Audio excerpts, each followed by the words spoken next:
tomorrow morning. They are the first superheat on finals day, which you'll be able to join.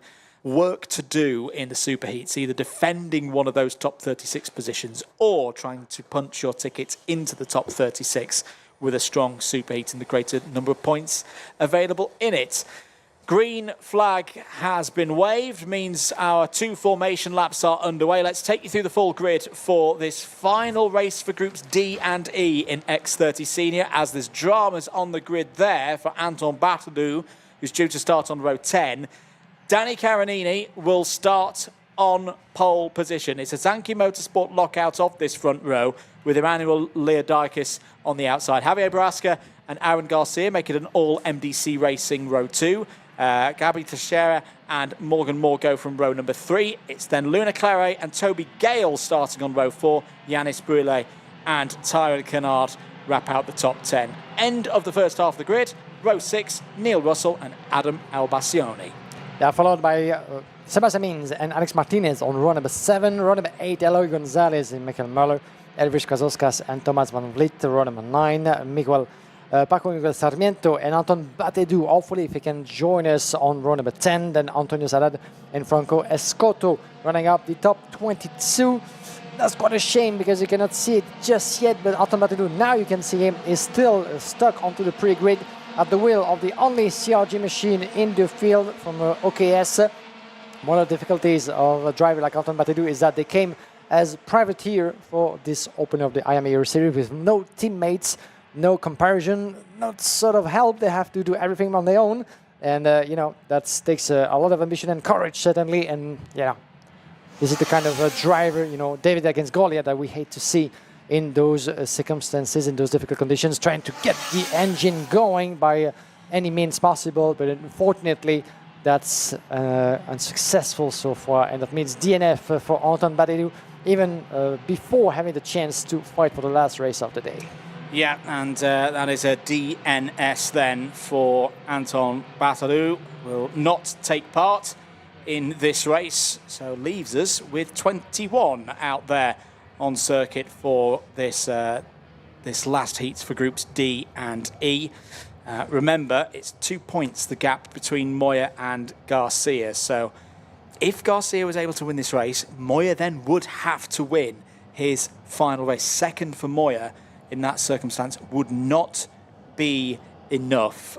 But there are so many more stories to tell in this next race. Can Danny Caronini get another race victory? We're into the tram lines once again, waiting for those lights to go out. There they go, away we go then. Oh, brilliant start for Javier Barrasca initially. Caronini closes it off, nearly lost the lead through the first corner. Leodakis has held second place, so that's the first job done for the Zanki Motorsport boys. They're able to have a bit of a rear gunner situation perhaps for Danny Caronini now. The 2 MDCs have held third and fourth. Barrasca ahead of Garcia. There was a bit of dust being kicked up in the second half of the field. Is one of the action racing machines, is it Alex Martinez, possibly in a bit of bother and slipping down towards the back of the field. But once again, Danny Caronini, not the perfect start, but good enough there. And in some ways, quite a nice result there. Barrasca got such a good start, then got Bolt. That allowed Leodakis to go around the outside and hold P2. That's important for the team. It is indeed. Let's see if Caronini will be able to carry that enough momentum as he did last time around, where he won for almost 2 seconds against his closest rivals. But now, good start and get away. And the first gap already built slightly by the Italian driver of Zanki Motorsport. Leodakis in second, Barrasca up in third, as we said, where he started. And Garcia, Toby Gale, climbing 3 places up to P5. He's followed by Morgan Moore, Gabriel Teixeira, as well as Luna Clary, Neil Russell, and Tyrone Kina up down in P10. A bit of a trouble, as we said earlier, in the opening stages, just outside of turn number 4. But now the pressure is mounting already from Leodakis on Javier Barrasca. The battle for second is on with Aaron Garcia having a closer look as well, coming down to turn number 7. Barrasca in the lead as we speak, but as you mentioned, Andrew, this is only the first of 3 last qualifying heats, and each of them has big contenders in it, so it's way too early to come up with predictions for the pole sitters and the overall classification leaders that we're going to have. Now, it all comes down to picking up the best result that you can, and Danny Carinini is busy doing just that. But even though now, Javier Boasca is there to make his life less comfortable than before, still the gap went from 2/10 to less than 1 now. So very much the pressure from the Spaniard on the Italian, coming to turn number 2. Still maybe a little bit too early in proceedings to try to go for the move. Boasca was only 6 points behind Moya going into this round of heats. Through goes Garcia, past Leodakis for 3rd place. Here goes Boasca down the inside. Well, we said he needed 6 points. There they potentially are. Past Carinini. 44 becomes 50 on the live score. Garcia up another few points as well. I mean, right now, it's MDC Racing 1-2. But remember, the likes of Moya, the likes of Alaman, the likes of Pykkönen, they've all still got to race. They could still overhaul these scores right now. But right now, Boasca, I've been very impressed with Javier Boasca so far today. This has been one of the most, I'll describe it as complete performances by Javier Boasca. There's always been those flashes of speed. But this looks to be, I don't know whether it's because he's been sharing the team data, perhaps with Aaron Garcia coming in as the reigning champion, but so much more consistency combined with speed for Boasca so far this weekend. And Toby Gale in the meantime making his bid for P4 ahead of Leodakis in turn number 2, beautifully made there. As Neil Russell in the meantime put the fastest lap in this race from P6, trying to join as well the leading train. You can see him on the left side of your picture. Neil Russell, good to see him back in good contention, climbing 5 places from 11 on the grid. I do wonder if maybe there's not a little bit of tire play there for Neil Russell, as Krasovskas, the 229, being warned for causing a collision with a 5-second penalty. That's a shame for Elvis Krasovskas, currently P16. That means that for whatever results coming his way at the end of this race, added 5 seconds. Not the best way to finish your Friday of qualifying heat here. Your thoughts is absolutely spot on, Guillaume. Neil Russell has got a new half set on the left-hand side of the kart. That's giving him some performances. There goes Garcia down the inside. Takes 2nd place away from Carinini. Toby Gale has followed through as well. This is a gutsy performance from Toby Gale, running up into 3rd place now. Neil Russell, fastest lap of the race, 1 minute 2.861. Now a little bit of a situation, Guillaume. You've got these 2 MDC Racing guys. It's the start of the season. Everybody's on 0 points. Javier Boasca will argue, won't he, that he's got perfectly enough of a right as anybody else, including his reigning champion teammate Aaron Garcia, to win this race and take the position in the intermediate classification and the grid position for tomorrow's superheats, surely. Yeah, what better to ask than that this scenario, as for now, is looking indeed very, very positive for Javier Boasca. If he can, hold on to that position and keep on climbing that gap, keep on building that gap, hoping for, some of the battle happening behind between Toby Gale and Danny Carinini, not including Aaron Garcia if they wants to make a 1-2 for MDC, obviously. But yeah, different tire play indeed through that grid. That can be explained by some of the less fortunate results that some of the drivers might have had through the course of the previous qualifying heats, as Toby Gale put another move on the track up to P2 for the driver up into 2nd place for Monlo Motorsport. Toby Gale 2nd, Aaron Garcia down in 3rd, as we do have a retirement potentially for the 313 of Thomas Van Vliet from TD Racing Kart, one of the few drivers from Thierry Delaray's racing team from Belgium.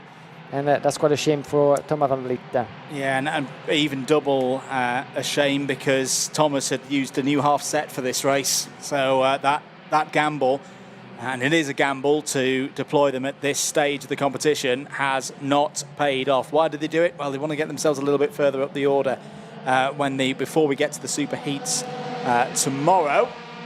There across the line, another lap completed then for Javier Boasca. Toby Gale sitting there in 2nd place, but looking really, really quick in this race. Aaron Garcia sitting in 3rd. Gale looks to the inside. Great move. Takes the lead away from Boasca. Boasca now under pressure from his teammate. There's a little bit of a gesture there. I think Garcia says, yeah, you take it. This is not the end of the season. This is not the time for any team orders or anything of that description. You've got this place fair and square, Javier. So Javier Borrasca holds second place. It does mean that Danny Carinini very wisely, shrewdly, took third place away from the driver who took his IAME Euro Series champion title at the end of the 2025 season.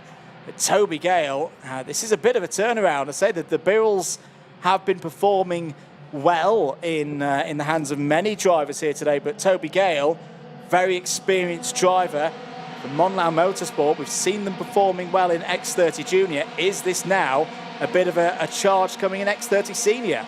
Yeah, it looks like it, as we're getting to the conclusion very soon of that qualifying heat, penultimate lap for the first of the three last of the day. Toby Gale, Brusca running inside. There's the response from the Spaniard, who is taking what he thought was his, but Toby Gale has other plans in mind, as always. The battle is raging as well between Danny Carinini, the first of the four-driver train. Neil Russell making his bid, 7 places gain, thanks to those half-fresh set of tires. Let's see what they can do running inside. Danny Carinini trying to protect his position, going the long way around. That's exactly what he does. Side by side, Aaron Garcia, not in the best position, loses another place to Liudakis, who finds himself just in front of the Spaniard up into P5. There was a bit of space onto the racing line. Certainly not the best scenario for Aaron Garcia, because it's going to drop not only positions but points as well, as it's going to update once they come across for the penultimate time. Here we go for the last lap of the race. Last chance for any of the drivers to turn things around. Javier Borrasca still very much in the lead. Garcia stays away. So at this moment, not so much of the worst scenario, but the battle is still raging for the lead. Borrasca trying to make his kart as wide as possible. Round one of the widest tracks in the entire Canada. Gale's got through. Gale got great drive off of turn 4. Borrasca no longer has control of his destiny. This would tie things up now on points between Borrasca and Garcia, and still with the likes of Moya and Alaman waiting in the wings. Toby Gale, though, what an announcement this is. We do sometimes see this in the last round of an X30 Senior competition, when we've had these 5 rounds, that someone just gets it all together and gives themselves a bit of momentum going into finals days. This is going to be the case for Toby Gale and Monlau Motorsport. Great drive off of 14 through 15. Borrasca slams the steering wheel in frustration because he's not been able to win this race. Toby Gale has.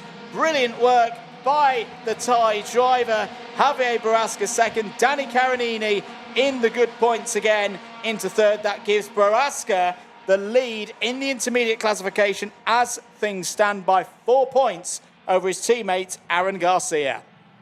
Great piece of driving for Toby Gale, 0.2 of a second on Javier Borrasca.